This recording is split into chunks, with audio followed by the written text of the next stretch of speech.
वक्रतुंड महाकाय सूर्यकोटिसमप्रभ निर्विघ्नं कुरु मे देव सर्वकार्येषु सर्वदा।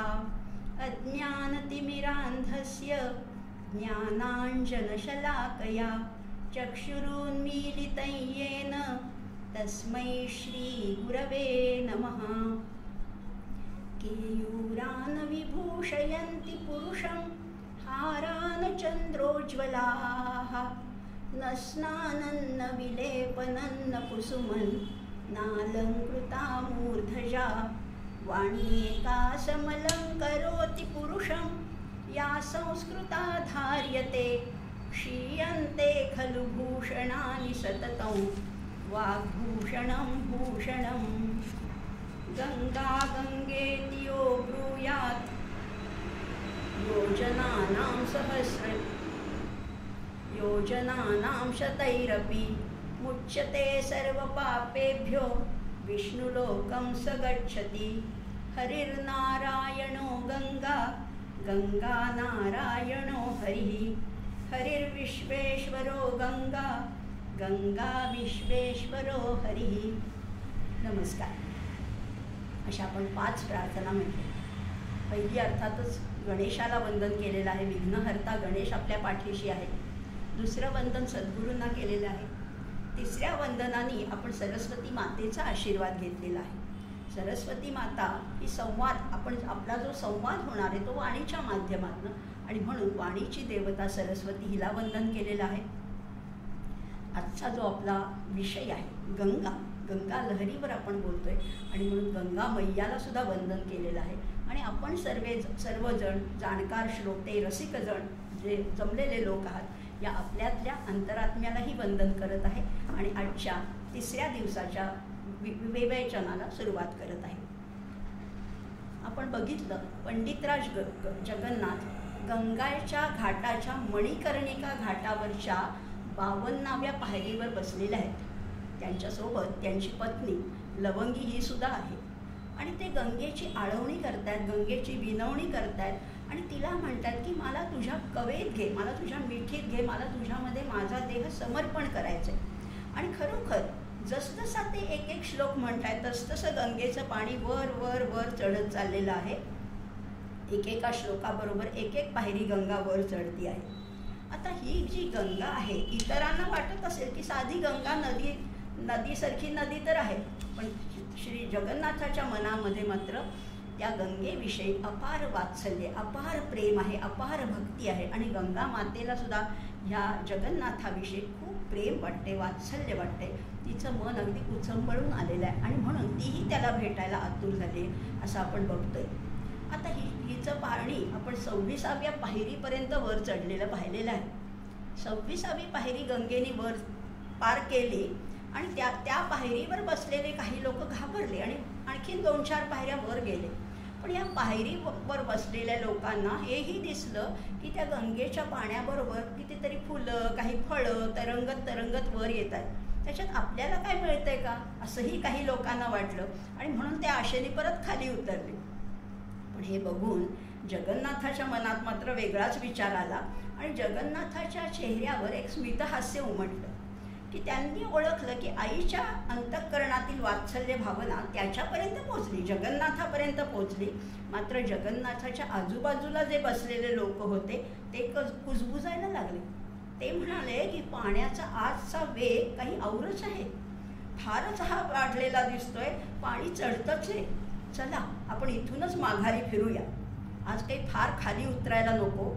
पण त्यातलेच काही लोकांना वाटलं की आणायचा निम्म्या घाटापर्यंत पाणी आलंच आहे ना, काहीतरी आपण पाय तरी बुडवून घेऊया, किंवा त्या पाण्याबरोबर काही फळं वाहत आली ती तरी बघूया, असं म्हणून हे सगळं जगन्नाथ बघत होता। आणि लोकांच्या या स्वार्थी वृत्तीचं त्याला फार वैषम्य वाटलं, आणि या पाण्याबरोबर टेंभुर्णीची छोटी छोटी फळं तरंगत होती। लोकांनी पूजा करून टाकलेलं निर्माल्यही या गंगेच्या पाण्यामध्ये होतं, टेंभुर्णीची बारीक बारीक फळं सुद्धा तरंगत होती, आणि त्या कल्पनेने ते बघून जगन्नाथाला एक वेगळीच कल्पना सुचली। पंडित तर तो होताच, पण त्याचं कविमन आज आणखी उचंबळून येत होतं, आणि त्या कविमनाला एक कल्पना स्फुरली। ती कल्पना काय आहे तर जणू काही हे टेंभुर्णीचं लहानसं फळ त्याला ब्रह्मांडाप्रमाणे वाटलं. आणि ब्रह्मांडाला कवेत घेणारी ही माझी गंगा माता किती महान आहे, किती मोठी आहे, किती वत्सल आहे आणि किती पवित्र आहे हे जाणवून त्याच्या मनातून किंवा त्याच्या मुखातून आपोआप शब्द बाहेर पडले आणि तो गायला लागला. पुढचा 27वा श्लोक तो म्हणायला लागला. इदं हि ब्रह्मांडं सकल भुवना भोग भवनं तरंगैर्यस्यांतं लुठति परितस्तिन्दुकमिव स एष श्रीकण्ठ प्रवितत जटाजूटजटिलो जलानां संघातस्तव जननितापं हरतु नः. हे फळ कसं आहे? टेंभुर्णीचं लहानसं फळ जणू काही ब्रह्मांड वाटलं त्याला. आणि पुढे त्यांनी म्हटलेलं आहे की अखिल भुवनाचे विस्तार, म्हणजे 14 भुवन आहेत आपल्याला माहिती आहे. 14 भुवनांचे विस्तार ज्याच्या पोटात मावतात त्या ब्रह्मांडाला सुद्धा तू खेळवतेस. ते ब्रह्मांड तुझ्या तरंगावर, तुझ्या लाटांवर हेलकावे घेतंय, डुलतंय. आणि शंकराने ज्या जटा पसरल्या आहेत त्यामुळे तुझा प्रवाह थोडासा अवरुद्ध झालेला आहे. तो तुझा पाण्याचा जो प्रवाह आहे, जो अडलेला आहे, तो मोकळा होऊ देत, तो मुक्त होऊ देत. आणि हा असा तुझा जो श्री तोयाचा ओघ आहे तो आम्हाला पवित्र करू देत. या श्लोकाचं वामन पंडितांनी फार सुंदर भाषांतर केलेलं आहे. त्यांनी म्हटलेलं आहे, आहे हे ब्रह्मांडा कृती सकल लोकांसह बरी रुळे जेथे उर्मी भ्रमण विवरोतिंदुक परी असा तो हा मृत्युंजय पृथुक परदी जडिनला तुझा श्री तो यौघ प्रशमन करू पाप वहिला. याच श्रीकंठ म्हटलेलं आहे. या नीलकंठाला श्रीकंठ इथे म्हटलेलं आहे. आणि तसंच या गंगेच्या पाण्याला इथे श्रीतोय म्हटलेलं आहे. श्रीतोय. आता पाण्याला तर अनेक नावं आहेत आपल्याला माहिती आहे. वारी आहे, जल आहे, अंबू आहे, नीर आहे, उदक आहे, अशी कितीतरी नावं आहेत. पण इथे म्हटलेलं आहे तोय म्हटलेलं आहे. आणि तोयाला श्रीची जोड दिलेली आहे. श्री हा उपसर्ग लावलेला आहे. बघा ना, कशालाही जेव्हा श्री लागतो तेव्हा त्याला एक सात्विकतेची झालर लागते. आपण घरात भाजीसाठी, चटणीसाठी, लाडू वड्यासाठी जेव्हा नारळ आणतो तेव्हा त्याला आपण नारळ म्हणतो. पण जेव्हा कुणाचा तरी सत्कार करायचा आहे, गौरव करायचा आहे, सन्मान करायचा आहे, तेव्हाच आपण त्याच फळाला श्रीफल म्हणतो. गंगेचं पाणी हे साध्या पाण्यासारखं नाही आहे. खरं म्हटलं तर ते आहे H2O. पण H2O असलं तरी त्या गंगेचं पाणी आणि आपल्या नळाचं पाणी सारखं नाही आहे. आणि म्हणून तिला श्रीतोय म्हटलेलं आहे. श्रीतोय. सात्विकतेची वैभव तर आहेच. या गंगेमध्ये पाण्याचं वैभव आहे, जे पावित्र्याचं वैभव आहे. आणि त्याला सात्विकतेची झालर आहे.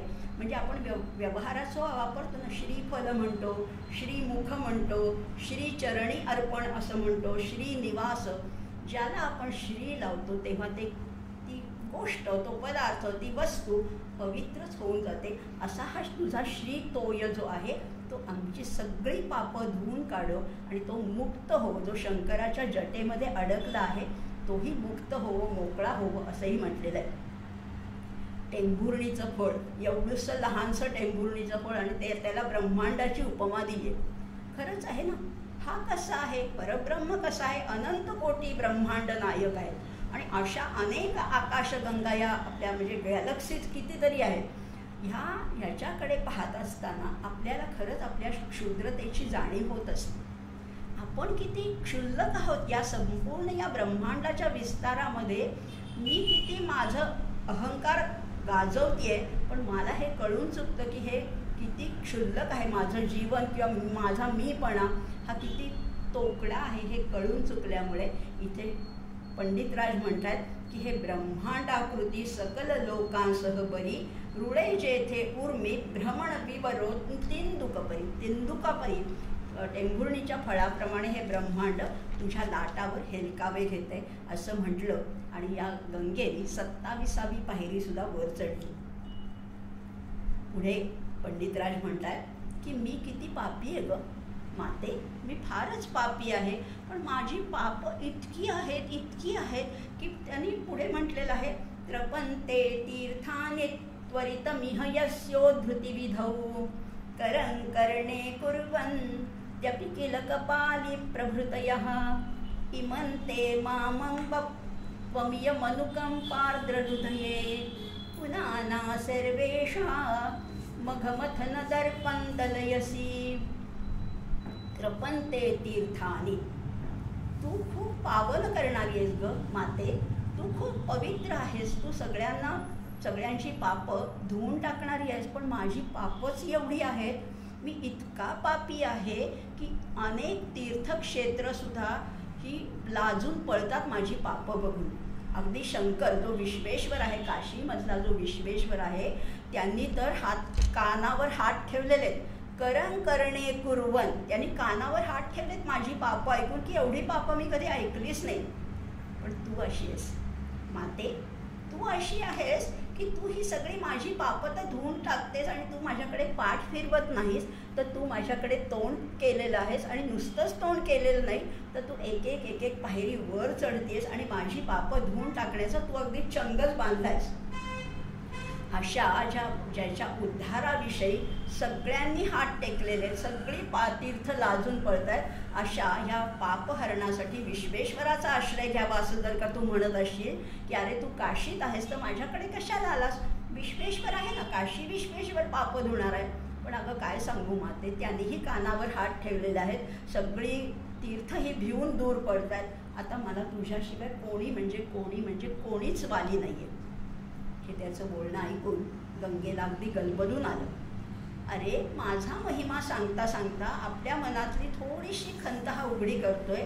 या माझ्या तीरावरच्या तीर्थक्षेत्रामध्ये याला इतकं हिणवलं जात आहे, इतकं पापी ठरवलं जात आहे, पण तरीही तो रोज माझ्याकडे येतो आणि हा माझ्या पाण्यामध्ये स्नान करून हा प्रसन्न होतो आणि परत जातो. तेव्हा काही मोजके लोक का होईना त्याला आदराने वंदन करतात, हेही मी पाहिलंय. एवढा पापी नाही आहे तो.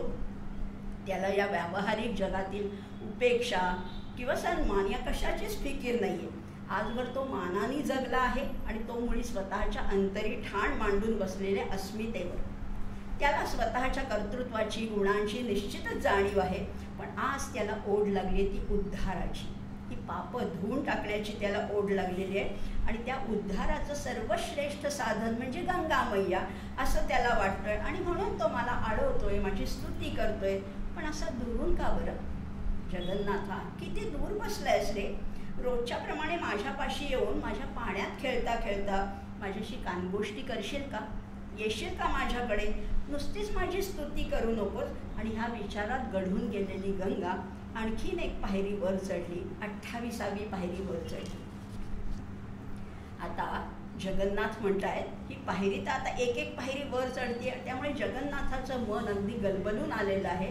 आणि आता तो म्हणतोय श्वपाकानां व्रातै रमित विचिकित्सापि विचलतै विमुक्तानामीकं किल सदनमेनः परिषदाम् अहो मामद्धर्तुं जननि घटयन्त्याः परिकरं तव श्लाघां कर्तुं कथमिव समर्थो नरपशुः.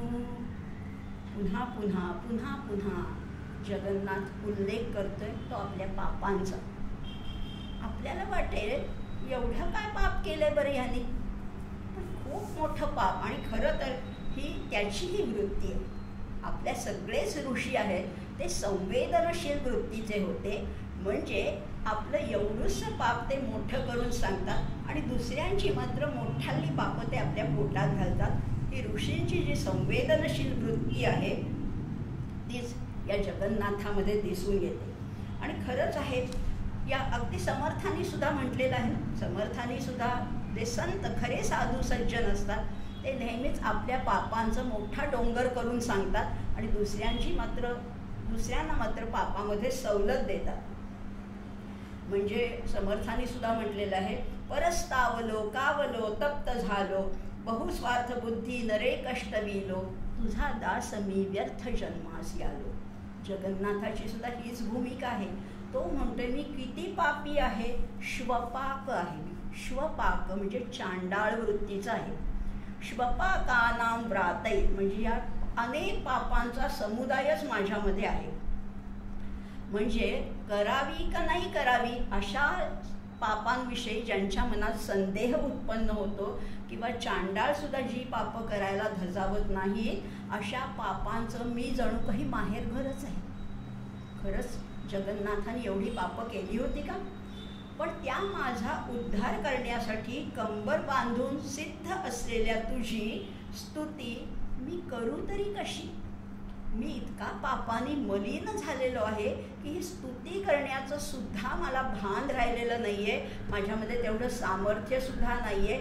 आणि म्हणून तव श्लाघां कर्तुं तुझी स्तुती करण्यासाठी कथमिव समर्थो नरपशु मी जणू काही या नरदेहात असलेला पशुच आहे. इतका मी पातकी आहे. आणि खरं म्हटलं हे असं जगन्नाथ पुन्हा पुन्हा आपल्या पापांचा पुनरुच्चार करतोय. खरं तर त्याच्याकडनं एकच पाप घडलं होतं ते म्हणजे यवनी स्त्रीशी त्यांनी विवाह केला होता. एवढं एकच पाप आहे. पण हे खऱ्या संतांचं खऱ्या सज्जनांचं ज्यांची सात्विक वृत्ती आहे त्यांचं हे वैशिष्ट्यच आहे की स्वतःच्या एवढ्याशा पापाचा सुद्धा ते डोंगर करतात.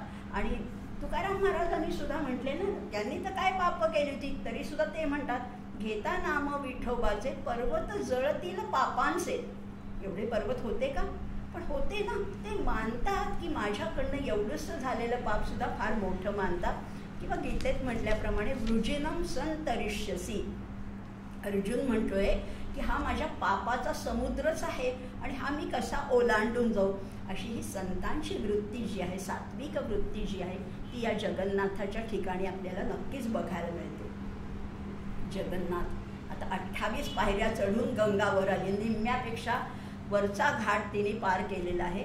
आता जगन्नाथ पंडितराज जगन्नाथ आता म्हणतात नकोप्येतावंतं खलु समयमारभ्य मिलितो यदुद्धारादारात् भवति जगतो विस्मयभरः इति मामीहान्ते मनसि चिरकालं स्थितवती मयं सम्प्राप्तोऽहं सफलयितुमं प्रणयनः. अगं माते तू कशी आहेस की ज्याचा उद्धार करण्याचा विक्रम करून सगळ्या जगाला आश्चर्यचकित करता येईल असा महापापी मनुष्य अजून जन्मालाच आला नाही असं तुला वाटतंय ना?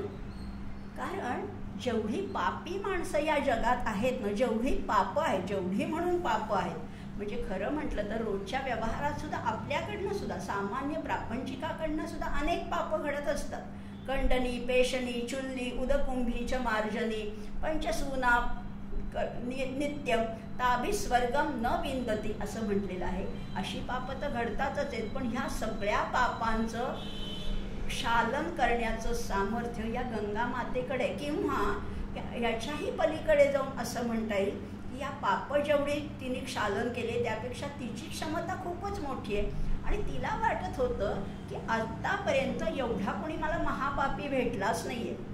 जगन्नाथ आपल्या आईला जरा लढीवाळपणाने म्हणतोय की अशी जी तुला असं वाटत होतं ना कोणी महापापी भेटलाच नाही आहे अशा महापाप्याच्या पापाचं क्षालन करण्याची जी तुला खुमखुमी होती ना ही खुमखुमी फार दिवस तुझ्या मनात आहे. आता घे ती पूर्ण करून.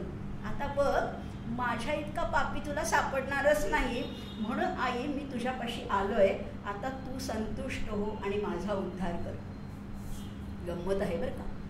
ही गंगा माता तिचं सामर्थ्य खूप आहे. फार मोठं सामर्थ्य आहे. या विश्वातल्या सगळ्यांची पापं क्षालन करून सुद्धा तिची शक्ती अजून अपारच आहे. आणि खरंच आहे ज्याच्याकडे सामर्थ्य आहे ज्याच्याकडे क्षमता आहे त्याला ते कार्य पूर्ण केल्याशिवाय समाधानच लाभत नाही. अगदी अर्जुनाला सुद्धा गीतेमध्ये भगवंतांनी सांगितलं होतं यदृच्छया चोपपन्नम स्वर्गद्वारम अपावृतम सुखिनः क्षत्रियाः पार्थ लभन्ते युद्धमीदृशम. अरे ही संधी तुला मिळते एवढं हे महायुद्ध हे धर्मयुद्ध करण्याची संधी तुला मिळते. नाहीतर तुझ्या वीरश्रीला कोणी विचारलं असतं की तू हात धुवून घे. हे यदृच्छया आपोआप ईश्वर कृपेने उघडलेलं हे स्वर्गाचं द्वार तुझ्यासाठी खुलं झालंय. आता जगन्नाथाच्या सांगण्यात सुद्धा हाच भाव आहे. जगन्नाथ गंगा मातेला म्हणतोय की तुला वाटत होतं ना असं कोणी महापापी मला भेटलंच नाही. बघ आता हा आलाय तुझाच मुलगा महापाप करून तुझ्याकडे आलेला आहे. आणि खरंच आहे ना कानडेची अभ्यासावी असं म्हटलेलं आहे. आपल्याला सुद्धा बघा ना, साधी सोपी गणितं सोडवण्यात काही मजा वाटत नाही. अवघड गणित सुटल्यावर त्याचा जो आनंद असतो तो अवर्णनीय असतो. अवघड संकटातनं पार केल्यानंतर आपल्यालाही एक प्रकारचं समाधान मिळतं. हे समाधान त्या गंगा मातेला लाभावं आणि म्हणून हा पंडितराज तिला म्हणतोय की अगं, माझ्या इतका पापी तुला शोधून सुद्धा सापडणार नाही. आता माझी सगळी पापं धुवून काढण्याचं काम तुलाच करायचं आहे आणि शिवाय तू माझी आई आहेस. वत्सल प्रेमळ अशी माझ्या सगळ्या पापांवर पांघरून घालणारी अशी माझी तू आई आहेस आणि माझ्या पापाचा नाश केल्यामुळे तुला आनंदच मिळणार आहे असंही तो म्हणतोय. आता गंगा मातेच्या मनात काय वाटतंय? जगन्नाथाने तर हे सांगितलं. ती म्हणते आता काय म्हणावं या जगन्नाथाला. गंगा अगदी खरं तर अवाकच झाली. तिला वाटलं की ह्या लोकांच्या टोमण्यांमुळे, वेड्यावाकड्या बोलण्यामुळे हा दुखावला असेल.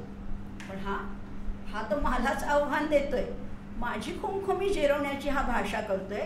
खरंच मला असं वाटतंय की ज्याचा उद्धार केल्याने जग आश्चर्यचकित होईल असा हा आहे असं ह्याला वाटतंय. याचा उद्धार केवळ गंगाच करू शकते असा माझा लौकिक व्हावा, अशी कोणीतरी विभूती मला भेटावी असं त्याला वाटतंय. पण याचा अर्थ असा नाही की ती विभूती पापीच असावी.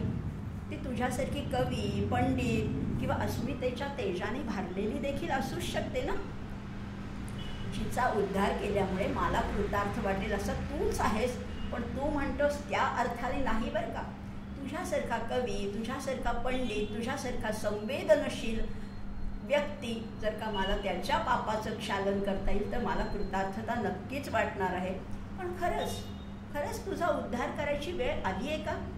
ती खरोखर जेव्हा येईल ना तेव्हा बघ मी कशी तुझ्याकडे वेगाने येते आणि तुला माझ्या कवेत घेणार आहे, तुला माझ्या मिठीत घेणार आहे.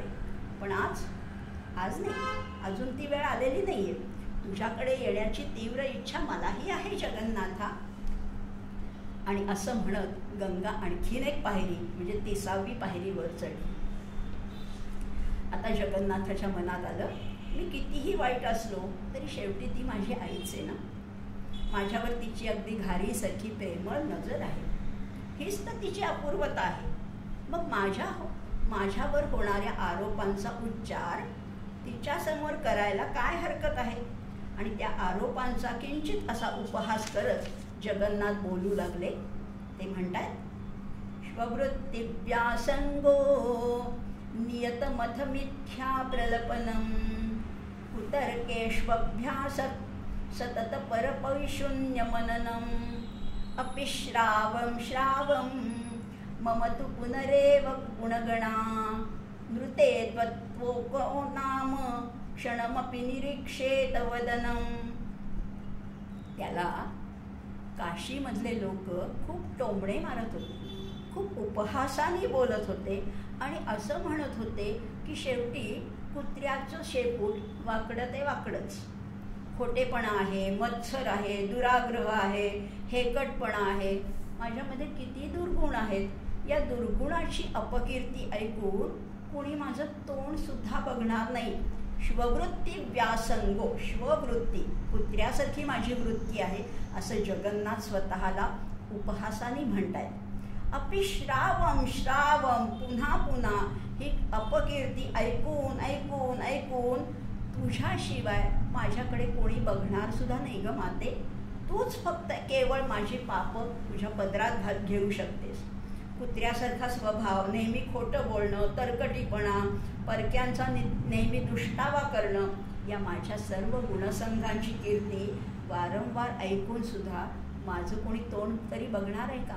पण तू बघतेस आणि नुसती बघत नाही आहेस तर माझ्याकडे येतेस. केवळ तूच माझी आई आहेस. आणि मग जर का तू माझ्याकडे तोंड फिरवलंस किंवा माझ्याकडे पाठ फिरवलीस तर मला दुसरा कुणाचा आधार आहे? तू माते एक, तूच माझी खरी आई आहेस आणि तूच माझं सगळे तुझा वात्सल्य जे आहे ते तू माझ्यावर भरभरून देणार आहेस. जगन्नाथाचे हे शब्द ऐकून गंगेला फार वाईट वाटलं आणि ह्या टोमणे मारणाऱ्या, ह्या अपमान करणाऱ्या लोकांचा तिला अतिशय राग आला. तीर्थक्षेत्राच्या ठिकाणी राहणारे लोक इतके नीचपणाने वागावं? जगन्नाथ पंडिताबद्दल हे लोक असे शब्द उच्चारू तरी कसे शकतात? कुत्र्याचं शेपूट असं त्याला कसं काय म्हणू शकतात? आणि एक उसळी घेतली गंगेने, या संतापाने तिने एक उसळी घेतली, आपला क्रोध व्यक्त केला, आणखी एक पायरी वर चढली, 31वी पायरी तिने वर चढली. ती पायऱ्या जशा वर चढतीये तसे घाटावर उगीच टवाळक्या करत बसणारे लोक घाबरले आणि पायऱ्या चढायला लागले. त्यांना वाटलं आज काही इथे थांबण्यात अर्थ नाहीये. गेल्या अर्ध्या तासातच गंगा केवढा तरी घाट वर चढली आहे आणि आता तर ती जणू काही घाटावरचं सगळं काही गिळंकृत करायला बसली आहे असं वाटतंय. पण असं एकाएकी पाणी का बरं वाढतंय? लोकांना काहीच कळेना. अशीच जर का गंगा आणखी उसळत वर चढली तर सगळ्यांचीच गच्छंती व्हायची असं म्हणून काही लोक उठले. घाटावरचे लोक, तिथली गर्दी कमी झाल्यामुळे गंगेला आता वरच्या पायरीवर बसलेला जगन्नाथ स्पष्ट दिसायला लागलाय आणि एकूणच सगळा प्रसंग तिच्या नीट ध्यानात आला. जगन्नाथाने सुद्धा आईकडे पाहिलं आणि त्याचं हृदय भरून आलं. खरोखर माझ्या आईला माझं किती कौतुक आहे आणि म्हणूनच माझ्यावर जे कोणी भलते सलते आरोप करतायत ना त्यांना धडा शिकवण्यासाठी ती अशी उसळून उठली, संतापाने पायरी वर चढली आहे असं हा विचार मनात येताच जगन्नाथाचं अंतःकरण कृतज्ञतेने अगदी भरून गेलं. त्याची भाषाही बदलली. गंगा मातेचं महत्त्व स्पष्ट करण्यासाठी त्यांनी माणसांच्या इंद्रियाचा आणि आई गंगेचा संबंध स्पष्ट केला. पुढच्या श्लोकामध्ये जगन्नाथ म्हणतात, विशालाभ्यामाभ्यां किमिह नयनाभ्यां खलु फलं नयाभ्यामालीढा परमरमणीया तव तनुः अहं हिन्यक्कारो जननि मनुजस्य श्रवणयोर ययोन्तान्तर्यातस्तव लहरीलीला कलकलः. जगन्नाथाला आईविषयी आता इतकी कृतज्ञता वाटते की ह्या लोकांचा धिक्कार करण्यासाठी ती एक पायरी वर चढतीये आणि ह्या लोकांना मात्र काहीच कळत नाहीये. या गंगेचं महात्म्यही कळत नाही, तिचं पावित्र्यही ह्यांना जाणवत नाहीत. अशी कशी ही लोक, अशी कशी ही यांचे देह आहेत, असे कशी ही यांची इंद्रिय आहेत. म्हणजे बघा ना, विशालाभ्याम आभ्याम किमिह नयनाभ्याम, या डोळ्यांचा उपयोग तरी काय? ज्या डोळ्यांनी गंगेला नीट निरखून पाहिलं नाही अशा डोळ्यांचा उपयोग तरी काय? ज्या कानांनी हिचा कलर व हिच्या लाटांचा जो कलकलाट आहे तो ऐकला नाही अशा कानांचा तरी उपयोग काय? ही नुसती विवरच म्हणायला पाहिजे असं जगन्नाथाला वाटतंय. पण मी कसं आहे, अहम हिन्यक्वारो जननि मनुजस्य श्रवणयोर ययोन्तान्तर्यातस्तव लहरी लीला कलकलः. तुझ्या लहरीचा जो कलकल असा आवाज येतोय तो ऐकून मात्र माझ्या कानांना अतिशय तृप्ती मिळते. मात्र ह्या लोकांना हे कळत कसं नाही? एवढ्या गंगेच्या सानिध्यात असून सुद्धा त्यांना तिच्या पावित्र्याचा, तिच्या आवाजाचा, तिच्या दर्शनाचा, तिच्या स्पर्शाचा लाभ घेता येत नसेल तर या इंद्रियांचा उपयोग तरी काय असं जगन्नाथाला वाटते. आणि ही भावना कुठे आपल्याला नेऊन पोहोचवते? ऋषींपर्यंत.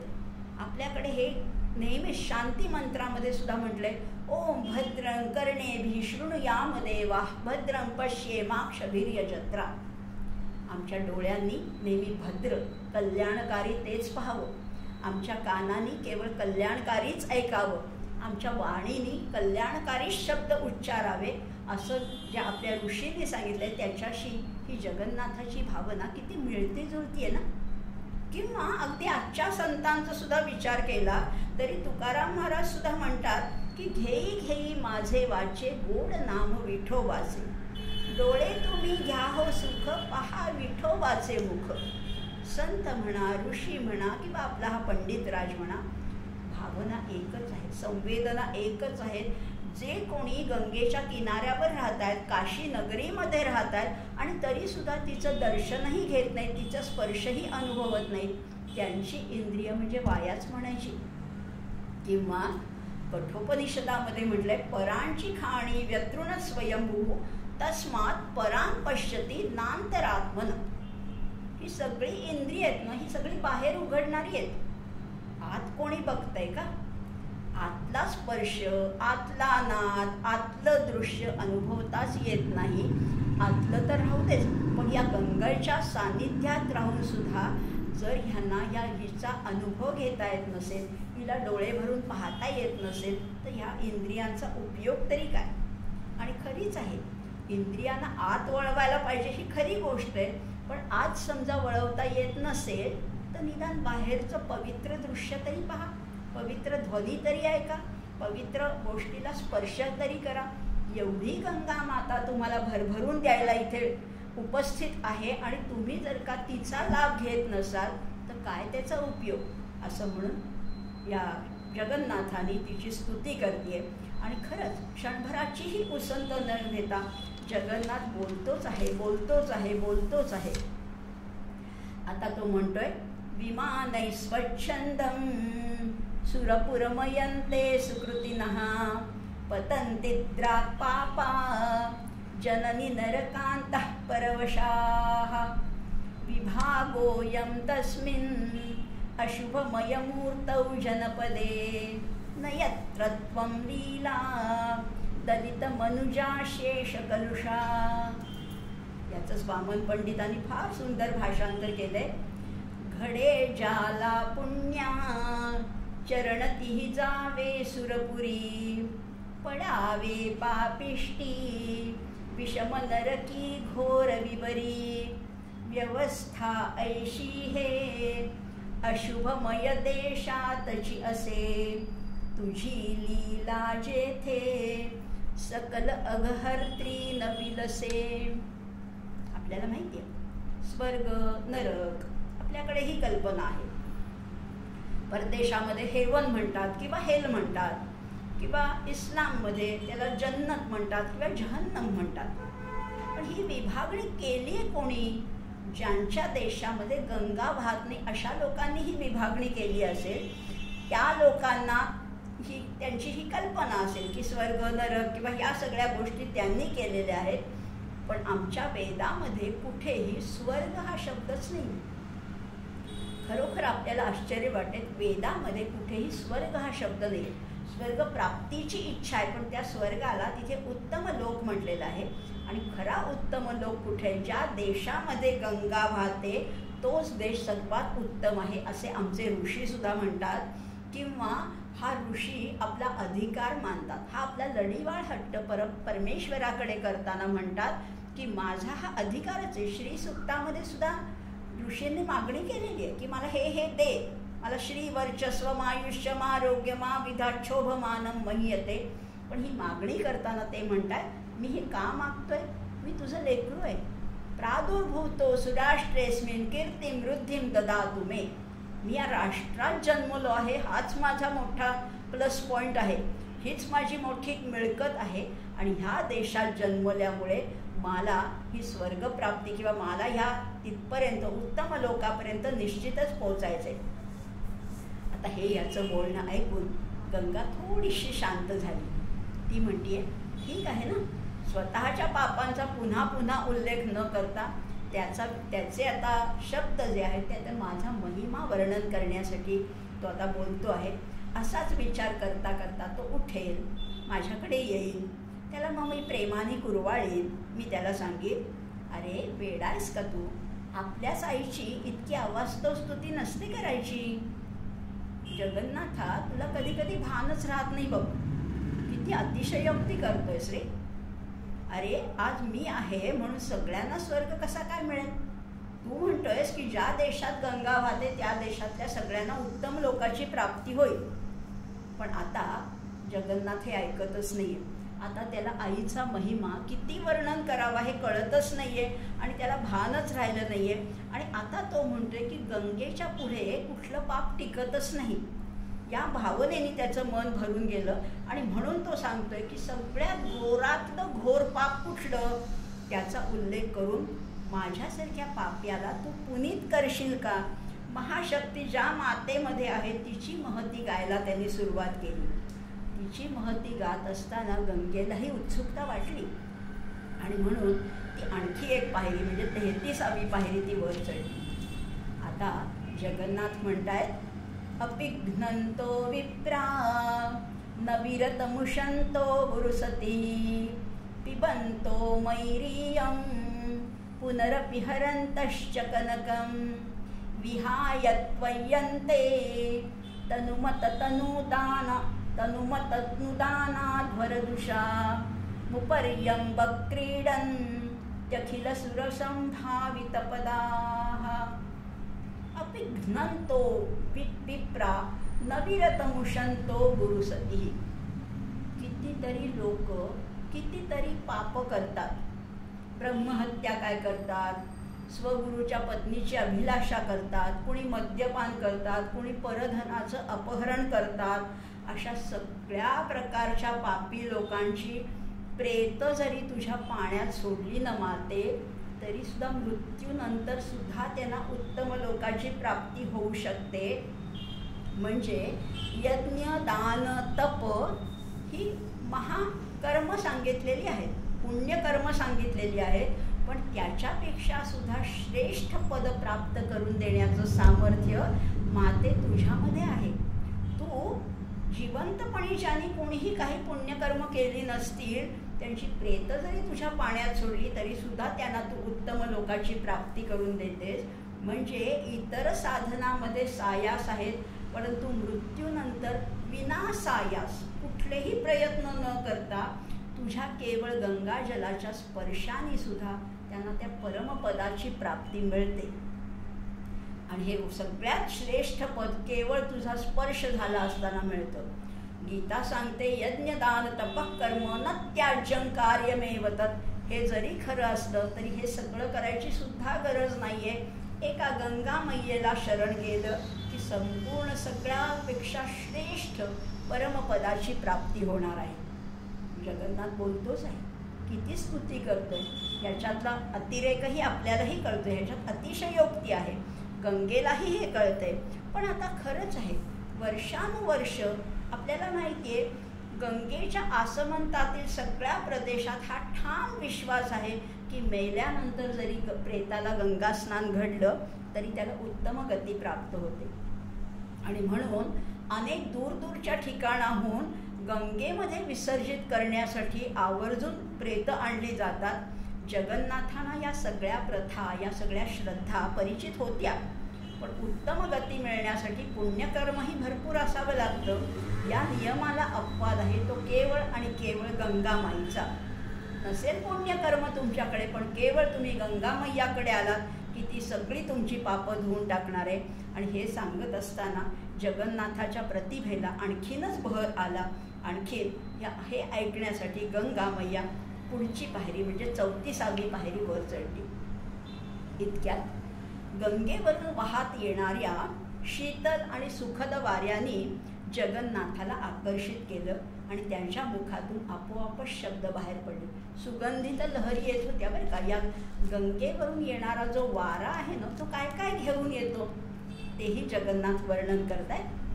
अलभ्यं सौरभ्यं हरति नियतं यः सुमनसां क्षणादेव प्राणा नपि विरह शस्त्रक्षतहृदां त्वदीयानां लीला चलति लहरीणां व्यतिकरात् पुनीते सोपित्रा गहः पवमानस्त्रिभुवनं. काय सांगितलं ह्या श्लोकामध्ये? जगन्नाथ म्हणतात किंवा त्याचं वामन पंडितांनी काय भाषांतर केले ते बघू, म्हणजे आणखीन आपल्याला अर्थ स्पष्ट होणार आहे. सुगंधा पुष्पांचे हरण नियमे संतत कीजे योगाच्या शस्त्रे क्षतहरिती तत्प्राण हरजे असा वायू तुझा चलित लहरी योग विभवे स्वसंचारे माते करी भुवन हे शुद्ध अवघे. हा वारा कसा आहे? फुलाचा जो सुगंध आहे, अगदी दुर्मिळ सुगंधाचं हरण करणारा हा वारा आहे. खरं म्हटलं ना तर वारा काय करतो तर चोरीच करतो एक प्रकारची. त्या फुलातल्या सुगंधाची चोरी करून तो काय करतो, विरह शस्त्राने व्याकुळ झालेल्यांचे जे प्राण हरण करून हत्येचंही पातक करतो.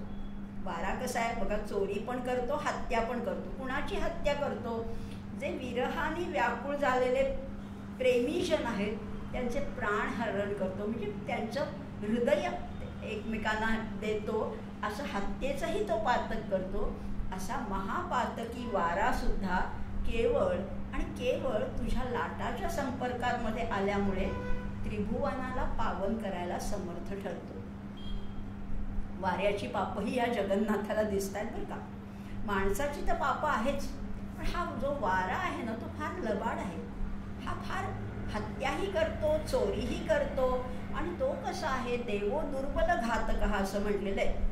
किंवा वाऱ्याचं वर्णन करताना एक सुभाषितकार म्हणतो, वनानि दहतो वह्ने सखा भवति मारुतः स एव दीपनाशाय कृषी कस्यास्ति सौहृदम.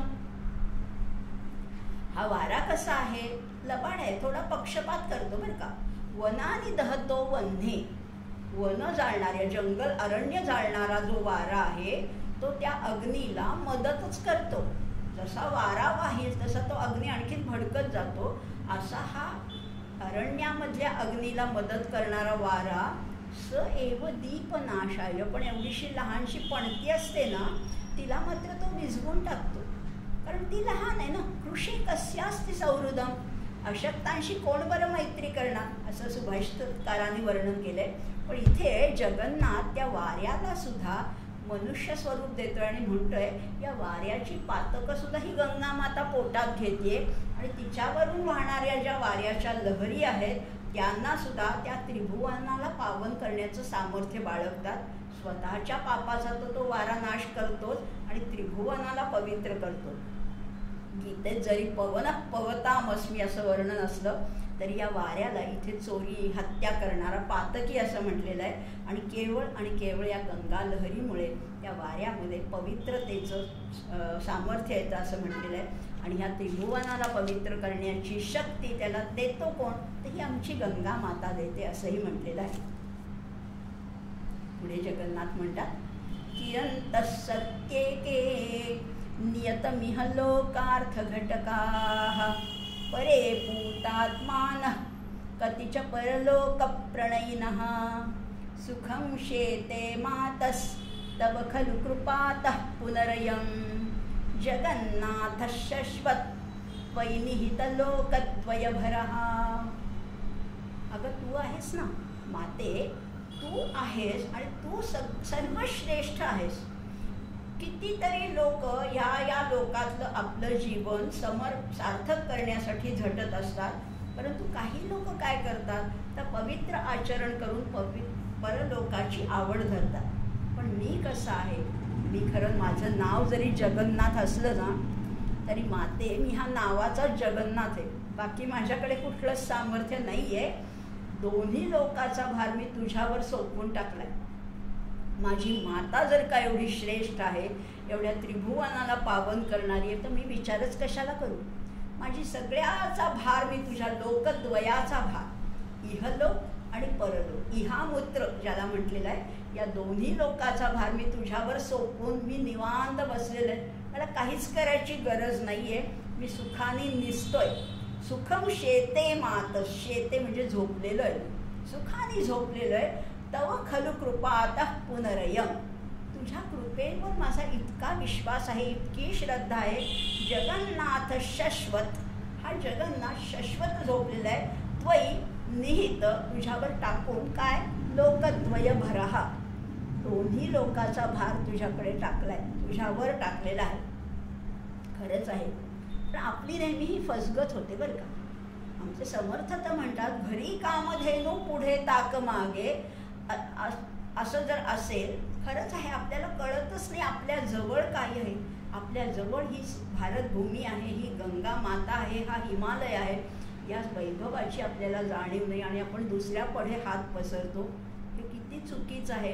जगन्नाथ म्हणते, मी नुसताच नावाचा जगन्नाथ आहे, पण मला खात्री आहे माझी आई इतकी समर्थ आहे आणि म्हणून हा सगळ्याचा भार तुझ्यावर टाकलेला आहे. हे जगन्नाथ पंडितांच्या श्लोकाचं भाषांतर वामन पंडितांनी पण केले आहे. आणि एक ल गो विंझे म्हणून आहे, त्यांनी याचं फार सुंदर भाषांतर आणखी वामन पंडितांच्या भाषांतरापेक्षा वेगळा शब्द वापरून म्हटलेला आहे. शेवटच्या 2 ओळी त्यांच्या आपण बघूया. परी दो लोकांचा भर तुझवरी टाकुनी आहा, जगाचा हा नाथ प्रमुदित सदा निद्रित पहा. मी जगन्नाथ आहे, पण मी हा प्रमुदित आहे आणि मी हा झोपलेलो आहे असं म्हटलेलं आहे. समर्थ जसं म्हणतात तसंच इथे घरी कामधेनू पुढे ताक मागे. जगन्नाथ, आता ही पायरी एक एक वर चढतीये. आता जगन्नाथ म्हणतायत, पण माझा स्वभावच आहे गं, हा पाप करण्याचा माझा स्वभाव आहे. पण स्वभाव कुणाला सोडता येत नाही. जसा पाप करण्याचा स्वभाव मला सोडता येत नाही, तसं पापांचं क्षालन करण्याचं, पाप धुवून टाकण्याचा तुझा स्वभाव तरी तू कुठे सोडतेस? तुझाही स्वभाव तू धरून ठेवलेला आहेस. भवत्याही व्रात्या धमपतित पाखंड परिषद परित्राण स्नेह लथयितुम शक्य खलु यथा, ममाप्येवं प्रेमा दुरित निवहेशं जगती, स्वभावोऽयं सर्वैरपि खलु यतो दुष्परिहरः. माते, तू जशी तुझा स्वभाव सोडत नाहीस, मी माझा स्वभाव सोडत नाही. स्वभावो दुरतिक्रमः असं म्हटलेलं आहे. खरंच आहे ना, स्वभाव कुणालाच सोडता येत नाही. संतांना तरी कुठे स्वभाव सोडता येतो? संत सुद्धा बुडते हे जन देखवे ना डोळा असं म्हटलेलं आहे. किंवा संतांविषयी बोलताना लोक म्हणतात, ऐशी ही कळवळ्याची जाती लाभाविण करी प्रीती. संत सुद्धा या बुडणारे लोक पाहून त्यांना कळवळा वाटतो. तसंच तुलाही माझी पापं धुतल्याशिवाय तुलाही चैन पडणार नाही असं जो आहे. पण मी कसं आहे, असंस्कारी आहे, व्रात्य आहे. व्रात्य ह्या शब्दाचा अर्थ फार वेगळा आहे बरं का. व्रात्य म्हणजे आपण म्हणतो त्या अर्थाने नाही आहे. आपण एखाद्या मुलाला व्रात्य म्हणतो, पण तेवढाच त्याचा अर्थ नाही आहे. ज्याच्यावर कोणी संस्कार केले नाही तो व्रात्य. गंमत सांगू का, परब्रह्माला सुद्धा व्रात्य शब्द वापरलाय प्रश्नोपनिषदामध्ये. मी कसं आहे, असंस्कारी, अधम, पतित, पाखंडी अशा सगळ्या लोकांचा उद्धार करण्याविषयीचं तुझं जे प्रेम आहे ते शिथिल करणं, ते कमी करणं तुलाही शक्य नाही आहे. तसंच पापाविषयी माझी जी ओढ आहे, माझा जो कल आहे पापाकडे, तोही मला सोडता येणार नाही. कारण स्वभाव सोडणं हे सगळ्यांनाच कठीण असतं. गंगा माता मनामध्ये विचार करते, हा खरा जगन्नाथ, हा माझा जगन्नाथ आहे, हा माझा मुलगा आहे. गंगेला वाटलं किती सहजपणाने हा सांगतोय ना, पापाविषयीचं प्रेम हा माझा स्वभाव आहे हे सांगण्यात सुद्धा त्याची किती सहजता आहे. इतरांच्या बाबतीत पाप म्हणजे दुष्कृत्य असतीलही, पण इथे जगन्नाथाच्या बाबतीत पाप याचा अर्थ आहे संकट. त्याला किती लोकांनी त्रास दिला आहे. स्वतःवर संकट ओढवून घेण्याची याला हौसच आहे, हाच याचा स्वभाव आहे. पण व्यवहारातल्या अज्ञानी लोकांना हे काही समजत नाही आणि ते रूढ अर्थाने, कर्मठपणाने ज्ञानी पंडितांच्या चरित्राचा अर्थ लावून त्याला पापी म्हणतायत. म्हणूनच माझ्या या लेकरांनी, माझ्या या जगन्नाथाने त्या कर्मठांना आजपर्यंत समजावण्याचा प्रयत्न केला. पण त्या बाबतीत हा कमनशिबीच ठरला ना. शेवटी आज तो इथे येऊन माझ्या इह परलोक कल्याणाची जबाबदारी माझ्यावर टाकू पाहतोय आणि त्याचबरोबर माझ्या स्वभावानुसार मी हे नक्की करणार याचीही त्याला खात्री आहे, याची तो ग्वाही देतोय. आणि हे करत असताना केवळ मलाच कळेल आणि इतरांना कळणार नाही अशी भाषा तो वापरतोय. आमच्यातली ही कोड लँग्वेज आहे. हे आमच्या दोघातलंच रहस्य आहे. पण जगन्नाथा, तू बोलतच राहा रे. वेळ येतात सगळी सूत्र मला माझ्या हातात घ्यावीच लागणार आहे. पण जेव्हा मी शंकराच्या जटेतून बाहेर पडले तेव्हापासून एखाद्या महान कार्याची आज्ञा मला शंकराकडून मिळावी असं वाटत होतंच. मला वाटतंय की ती वेळ आत्ता आली असं म्हणून गंगा आनंदाने अगदी उचंबळली आणि एक पायरी म्हणजे 37वी पायरी वर चढली. जगन्नाथ म्हणतोय, प्रदोषांतर नृत्य पुरमथन लीलोद्धृत जटा तटाभोग प्रेंखल लहरी भुज संतान विदुतिः विलक्रोड क्रीड ज्वलद मरुटंकार सुभग तिरोधत्तांतापम त्रिदशतनी तांडव विधी. शंकराचा उल्लेख झाला आणि तांडवाचा उल्लेख झाला नाही असं होईल का? वामन पंडित म्हणतात, जटा शंभू नृत्ये हळूच हलती बीची मधी तुझ्या आलतेची जाणो भुज करती लास्योचित विधी महादोले वाजे जळणी कर जो तोची डमरू असा तुझा नृत्योत्सव जननी तापा प्रतिहरू. शंकर आणि तांडव. आता शंकराचं जेव्हा तांडव सुरू असतं तेव्हा गंगा काय करते? इथे म्हटलंय, जगन्नाथ म्हणतात, हे माते, भगवान शंकराचं तांडव नृत्य चालू असताना तू त्याच्या जटांमध्ये असतेसच आणि त्या नृत्याचा परिणाम स्वरूप तुझ्या प्रवाहामध्ये लाटा उमटतात. शंकराचं तांडव जसं जसं वाढत जाईल, वृद्धिंगत होईल, तशा हिच्या लाटांनाही वेग प्राप्त होतो आणि तोच प्रवाह वाहताना तीरावरच्या बिळातनं, भोकातनं, कपारीतनं जेव्हा घुमतो ना, तेव्हा त्या लाटांचा ध्वनी जणू काही या डमरूचा ध्वनीच असं वाटतोय. जणू काही डमरूचा कडकडाटच होत असल्यामुळे शोभून दिसणारं जे स्वरगंगेचं जे तांडव नृत्य आहे ते आमच्या पापाचं हरण करो. तिरोधत्तांतापम त्रिदशतटनी तांडव विधी. तुझं जे त्या शंकराच्या तांडवामुळे तुझ्या ज्या लाटा आहेत त्या लाटांचं, त्या जेव्हा लाटा त्या कपारीमध्ये अडकतात आणि त्याचा जो धीर गंभीर असा नाद होतो ना, तो नाद आमच्या सगळ्या पापांचं पूर्णपणाने शालन करावं. शंकराचं तांडव तर प्रसिद्धच आहे. जटाकटा संभ्रम भ्रमंदी लिंप निर्झरी विलोलवीची वल्लरी विराजमान मूर्धनी गद्द गद्द गल्ल लल्ल लाट पट्ट पावके किशोर चंद्रशेखरे रते प्रतिक्षणम मम. असं शंकराचं तांडव चालू असताना गंगा स्वस्थ कशी बसेल? तिच्यामध्ये आणखीन लहरी उत्पन्न होतात, त्याला एक वेग प्राप्त होतो, एक नाद प्राप्त होतो आणि जणू काही तोच डमरूचा कडकडाट आहे असं जगन्नाथाला वाटते. आता जगन्नाथ या गंगेचं सुद्धा एक रौद्र रूप आपल्यासमोर मांडताय. जगन्नाथांनी आपल्या स्तंद्रीत गंगेचं ध्यान करत ते काही क्षण स्वस्थ बसले आणि त्यांच्या मनामध्ये गंगेचं आणखीन एक वेगळंच रूप निर्माण झालं. या कल्पनेला शब्दरूप देत त्यांनी प्रार्थना सुरू केली. जणू काही शिवशंकराच्या तांडवाला साथ देण्याची प्रेरणाच त्यांना मिळाली. ही जी गंगा आहे ती आनंदाने उसळली आणि 38वी पायरी सुद्धा वर चढली. आता लाटांचा वेग वाढला आणि उंचीही वाढली. घाटावरचे लोक तर आता घाबरले, भयभीत जाऊन आपापल्या घरी निघाले. पण जगन्नाथ मात्र एक सुदभर सुद्धा हल्ला नाही, जागचा हल्लाच नाही. त्यांचे शिष्य त्याला सांगू लागले, पंडितजी आता उठा, परत चला. लवंगीची सुद्धा थोडी चलबिचल झाली, पण जगन्नाथाचं लक्ष फक्त गंगेवरच केंद्रित झालं होतं. अजूनही गंगा दूरच होती. पण माझा हट्ट न पुरवताच ती परत जाणार का काय? असं तर नाही ना होणार. पण ही खळाळत खळाळत उसळत नुसतीच पुढे जात राहिली तर? पण जगन्नाथ निराश होणारे नव्हते.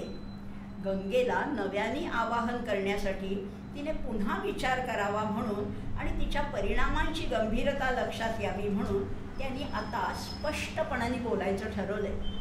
आणि आता जगन्नाथ म्हणतात, सदैव त्वयैवार पितकुशल चिंता भरमिमं यदि त्वं मामं त्यजसि समयेऽस्मिन् सुविषमे तदा विश्वासोऽयं त्रिभुवनतलादस्तमयते निराधाराचेयं भवति खलु निर्व्याज करुणा. आई गंगा माते, तुझ्या कुशलाची, तू माझ्या कुशलाची सगळी काळजी सदा सर्वदा मी तुझ्यावरच टाकून निवांत राहिलो असलो, पण ह्या विषम समया, कठीण समयामध्ये जर का तू मला सोडून जाणार असशील तर साऱ्या त्रिभुवनातून तुझ्यावरचा विश्वासच उडून जाईल. या जगन्नाथाला इतक्या कठीण अवस्थेत अशी जर का तू सोडून गेलीस तर तुझं जे नाव आहे ना, पापशमन करणारी जी गंगा माता अशी तुझी जी कीर्ती आहे ती कीर्ती सगळी धुळीला मिळणार आहे.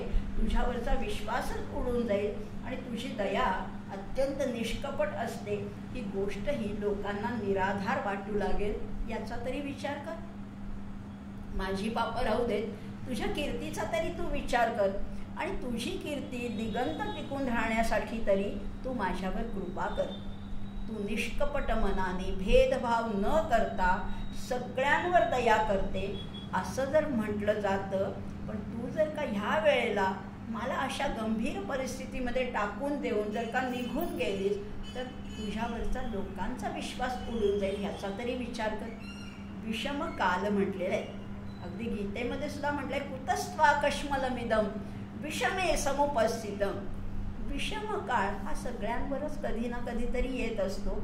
अशा वेळेला आपल्याला एक खंबीर आधार पाहिजे आणि तोच या पंडित राजांना आपल्या मातेविषयी वाटत होता. आणि पुन्हा तुझं ब्रीद तुझा बाणा राखण्यासाठी तरी तू मला जवळ घे असं म्हणतात. तुझ्यासाठी, माझ्यासाठी नाही. नाहीतर तुझं पापहारिणी हे नावही खोटं ठरेल. कारण खरंच आहे संभावितस्य चा कीर्तिर्मरणादतिरिच्यते. अपकीर्ती ही सज्जन माणसाला नेहमीच फार दुस्सह असते.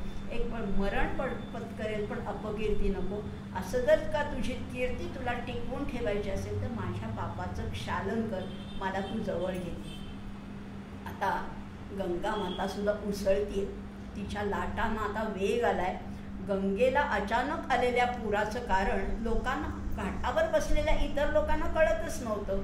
बघता बघता आपल्या लाटा उसळवत ही वर वर वर चढत होती. मात्र जगन्नाथाला तिच्या उसळत्या लाटा पाहताना गंगा अवतरणाचा प्रसंग आठवला. भगीरथाच्या भक्तीमुळे, खडतर प्रयत्नामुळे भगवान शंकरांनी गंगेला आपल्या जटेतून मोकळं करायचं ठरवलं.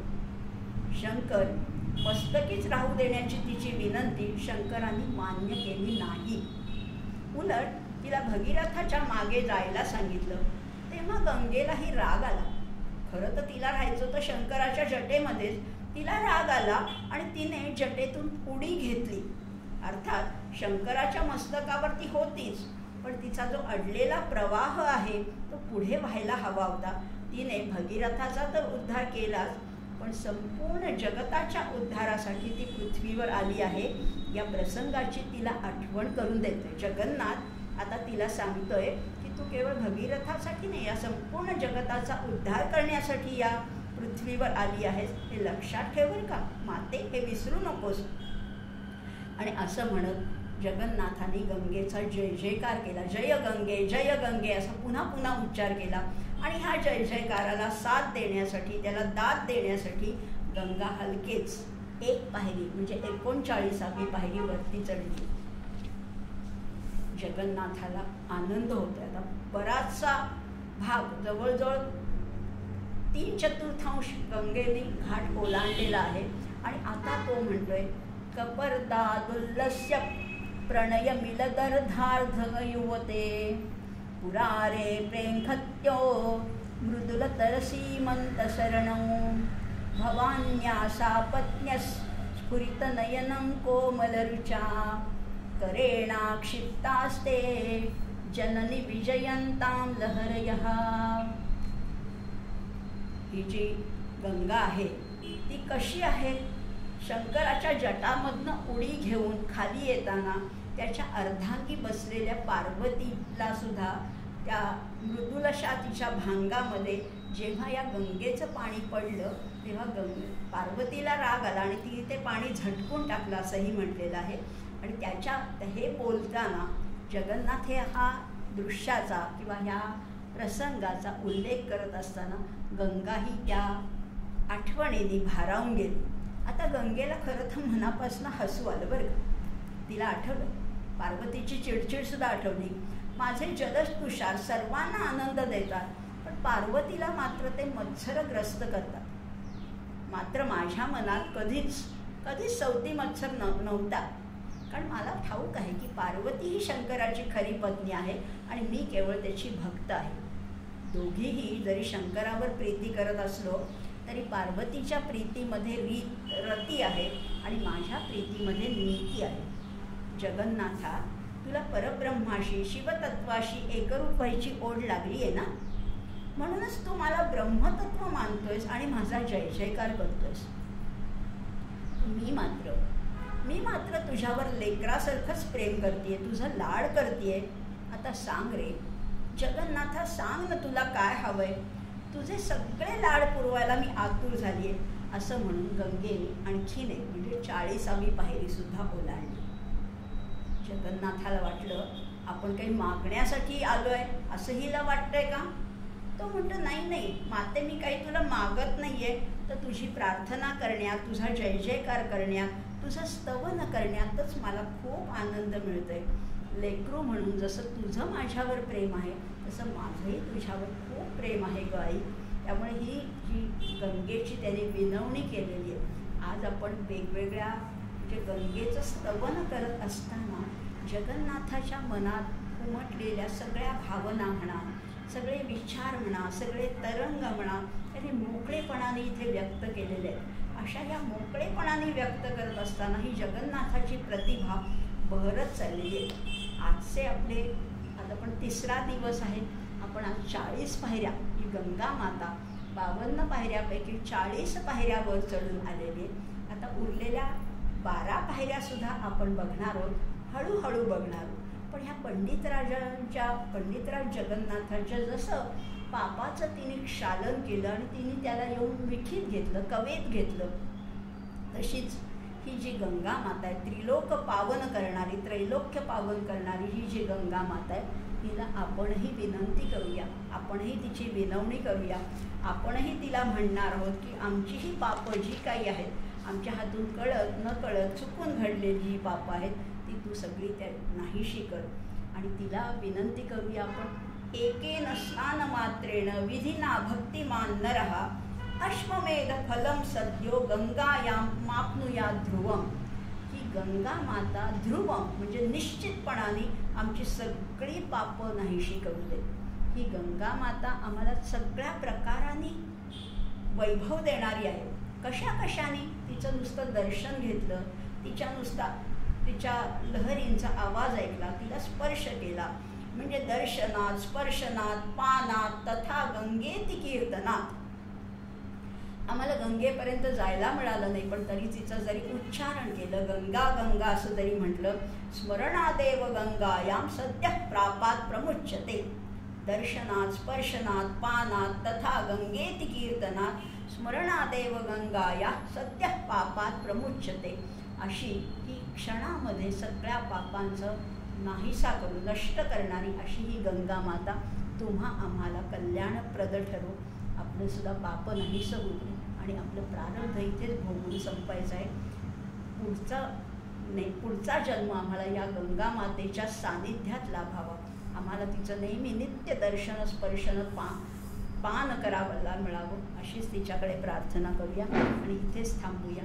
सर्वेपि सुखिनः सन्तु, सर्वे सन्तु निरामयाः, सर्वे भद्राणि पश्यन्तु, मा कश्चित् दुःखमाप्नुयात्. ओम शांती शांती शांती.